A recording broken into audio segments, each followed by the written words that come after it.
দেহ মাঝে যতদিন ছিল তব প্রাণ, বলেছিলে তুমি সে প্রভুর কালাম।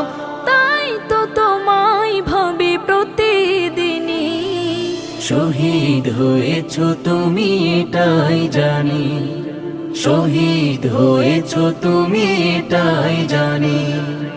দেখা তো হবে না আর এই জীবনে, দেখা হবে জান্নাতে ফুল বাগানে। দেখা তো হবে না আর এই জীবনে, দেখা হবে জান্নাতে ফুল বাগানে। এ আশা কবুল করো আল্লাহ তুমি। শহীদ হয়েছ তুমি এটাই জানি, শহীদ হয়েছ তুমি এটাই জানি। আল্লামা সাঈদ।